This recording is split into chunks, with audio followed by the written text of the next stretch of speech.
할렐루야, 반갑습니다. 오늘은 어제보다 더 하나님을 사랑하고 하나님을 닮아가는 저와 여러분 되어지기를 간절히 소망합니다. 이 시간 오늘 말씀을 묵상하기 전에 금주의 성경 암송을 우리 함께 외워보도록 하겠습니다. 우리가 외울 말씀은 마가복음 10장 45절 말씀인데요. 이 시간 다 같이 우리 한번 눈을 감고 외워보도록 하겠습니다. 인자가 온 것은 섬김을 받으려 함이 아니라 도리어 섬기려 하고 자기 목숨을 많은 사람의 대속물로 주려 함이라. 마가복음 10장 45절 말씀. 아멘.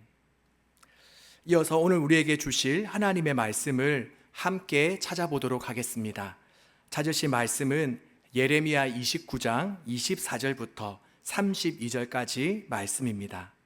제가 봉독해 올리겠습니다. 너는 느헬람 사람 스마야에게 이같이 말하여 이르라.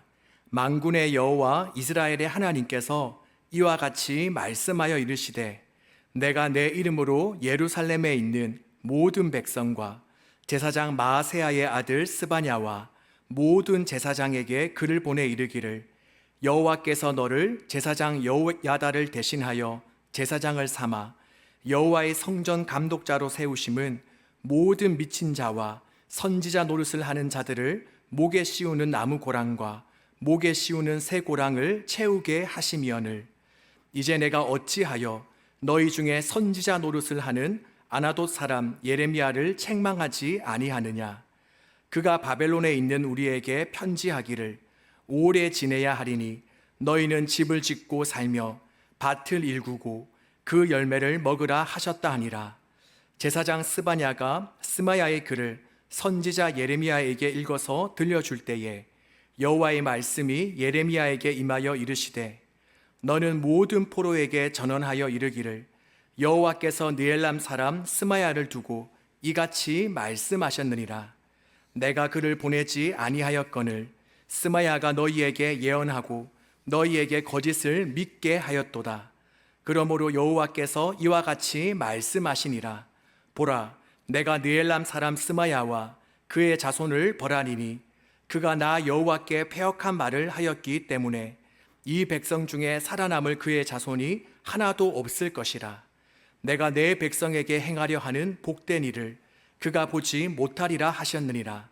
이것은 여호와의 말씀이니라. 아멘. 어제 살펴보았던 예레미야 29장 4절부터 23절 말씀을 보면 예레미야 선지자는 하나님의 말씀을 편지로 써서 포로지에 있는 사람들에게 보내었습니다.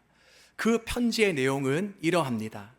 바로 너희는 그곳에서 오랜 생활 포로로 있을 것이다. 그러니 그곳에서 집도 짓고 가수원도 만들며 또 결혼하여 자녀들도 낳고 살아라. 또한 너희는 그곳이 평안하도록 노력하고 기도하여라. 그래야 너희도 평안할 수 있기 때문이다. 그런데 이 말을 듣고 당시 많은 사람들은 아주 못마땅해 했습니다. 왜냐하면 그들 대부분은 하루라도 빨리 고향 땅으로 돌아가서 예전의 삶을 다시금 되찾고 싶은데 예레미야는 그런 그들의 기대와 희망을 꺾어버렸기 때문입니다. 바로 오늘 본문 24절에 나오는 스마야가 그런 사람들 중에 한 명이었습니다. 그리하여 스마야는 예루살렘에 있는 백성들은 물론이고 많은 제사장들에게 예레미야를 모함하는 편지를 보내었습니다. 오늘 본문에도 그중 스바냐 제사장에게 보낸 편지의 내용이 일부 소개되어져 있는데요.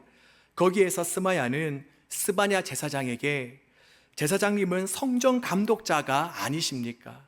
성전 감독자는 뭐 하는 사람입니까? 바로 예언자 행세를 하는 미친 자들을 붙잡아서 벌하는 사람이 아닙니까? 그런데 왜 제사장님은 이렇게 예언자 행세를 하는 예레미야를 가만히 두고 책망하지 않으십니까? 라고 항의하였습니다. 그리고 그 뒤 스바냐 제사장의 반응을 보면 어떻습니까? 바로 스바냐 제사장은 스바냐의 그런 성동에 조금도 흔들리지 않았습니다. 조금도 요동하지 않았습니다. 본문 29절 말씀에 보면 오히려 스바냐 제사장이 이 편지를 예레미야에게 보여주는 것을 통해 볼 때에 스바냐 제사장은 스마야의 말에 성급하게 반응하거나 그리고 그의 말에 휘둘리지 않고 있음을 우리는 볼 수 있습니다. 여러분, 당시에는 많은 제사장들이 영적으로 타락해 있었습니다.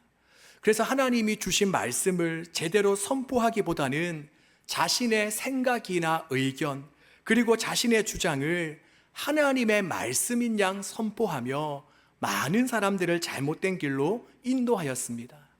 그러니 스바냐 제사장도 이러한 주위 분위기에 적잖은 영향을 받았겠죠. 또 웬만한 사람이라면 다른 이가 자신의 역할과 그리고 책임을 묻고 따지면 어떻게 반응합니까?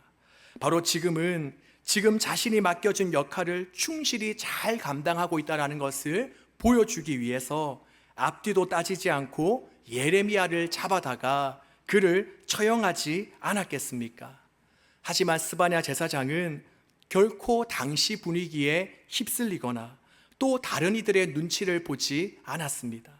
오히려 그는 오직 진리를 붙잡고 끝까지 진리의 편에 섰습니다. 그렇다면 여러분, 바로 이러한 두 사람의 모습을 통해 우리는 무엇을 깨닫게 됩니까? 그것은 바로 우리 역시 영적인 분별력이 있어야 제대로 된 신앙생활을 할 수 있다라는 것입니다. 스마야를 보십시오. 그는 당시에 그저 그렇고 그런 사람이 아니었습니다. 우리가 무시해도 좋을 사람이 아니었습니다. 바로 스마야는 여러 제사장들에게 편지를 보내고 또 성도 감독관인 스바냐 제사장에게도 항의를 할 만큼 아주 영향력이 있는 사람이었습니다. 그런데 그런 그가 제대로 된 영적 분별력을 갖추지 못하니 결국 어떻게 됩니까? 오히려 하나님의 말씀을 제대로 전하는 예레미야 선지자를 어려움에 빠뜨리고 또한 사람들로 하여금 잘못된 선택을 하도록 유도하는 그런 어리석음을 범하지 않습니까? 그런데 여러분, 이것은 우리도 마찬가지입니다. 우리 역시 제대로 된 영적 분별력을 갖추지 못하면 아무리 오래도록 교회에 다니고 또 열심히 신앙생활을 한다 하여도 결국은 하나님이 원하는 것과 정반대의 삶을 살아갈 수 있는 것입니다. 특히 지금 우리가 살고 있는 시대는 어떻습니까? 오늘 본문의 배경과 크게 다르지 않습니다. 우리는 온갖 거짓된 가치와 문화 속에서 살아가죠. 세상은 말할 것도 없고 또 교회 안에도 바로 믿는 우리들의 생각 속에서도 은근히 출세지상주의, 번영신학, 기복주의, 그리고 적극적 사고방식과 긍정의 힘 등과 같은 불순물들이 많이 침투해 있지 않습니까? 생명의 삶 어제 날짜의 묵상 에세이에 보면 이런 글이 소개되어져 있습니다. 시골에서 농사를 짓던 한 젊은 부부가 서울로 이사를 왔습니다. 그런데 지금껏 각종 야채며 과일이며 스스로 재배하여 먹던 이 부부는 생산지 가격과 너무나도 차이가 나는 현실에 충격을 받았습니다. 더욱이 시중에 파는 참기름 맛을 보고는 더 심각한 고민에 빠졌습니다. 왜냐하면 시중에는 다른 기름과 섞어 만들어 놓고는 진짜 참기름이라고 속이고 있었기 때문입니다. 그래서 이 부부는 고향으로 달려가서 진짜 참기름을 사서 서울로 올라와서 팔기 시작했습니다. 그런데 이상하게 잘 팔리지 않았습니다. 이유인즉 가짜 참기름에 익숙해진 사람들이 진짜 참기름에서는 이상한 냄새가 난다면서 사가지를 않았기 때문입니다. 여러분, 어쩌면 지금 우리가 살아가고 있는 이 시대와 비슷하지 않습니까? 우리 역시 주위 사람들의 말에 속아서 또 내 안목과 내 육신의 욕심과 욕망에 넘어져서 지금 우리는 하나님보다 거짓된 세상의 가치들을 더 붙잡고 그것들을 신뢰하며 살아가지 않습니까? 그렇다면 여러분, 이러한 시대적 흐름 속에서 과연 우리는 스마야가 아닌 스바냐 제사장처럼 늘 깨어있기 위해서는 어떻게 해야 되겠습니까? 그것은 바로 진리의 말씀인 성경을 가까이 하며 성경에 붙들린 삶을 사는 것 밖에는 달리 도리가 없습니다. 제가 신학교 다닐 때 홍성철 교수님이라는 분은 제자된 저희들에게 이런 간증을 종종 하셨습니다. 바로 본인이 가장 바쁜 유학생 시절 결심한 것이 있는데, 그것은 No Bible, No Breakfast, No Bible, No Bed입니다. 즉, 내가 성경을 읽지 않으면 아침을 먹지 않고, 내가 성경을 읽지 않으면 잠자리에 들지 않겠다라는 것입니다. 우리 사랑하는 여러분, 저와 여러분에게도 이 말씀을 권면해 드립니다. 오늘부터 우리가 이것을 한번 실천하며 우리 가운데 결단해 보시기를 바랍니다. 바로 영의 양식은 아무리 먹어도 살이 찌거나 부작용이 없습니다. 바로 영의 양식은 우리를 더 깨어있게 만들며 우리를 진리로 인도할 따름입니다. 그리하여 바라기는 하나님의 말씀이 저와 여러분, 우리 모두의 생각과 행동, 그리고 삶의 기준이 될 수 있기를 간절히 소망합니다. 이 시간 함께 기도하겠습니다.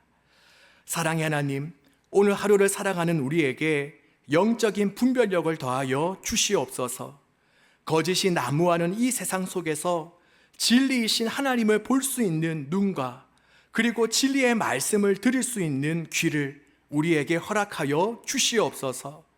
그리하여 세상 사람들이 쫓아가는 그 거짓된 길이 아니라 진리의 길을 걸어가는 우리 모두가 되게 하여 주시옵소서. 이 모든 말씀 살아계신 예수 그리스도의 이름으로 기도드립니다. 아멘.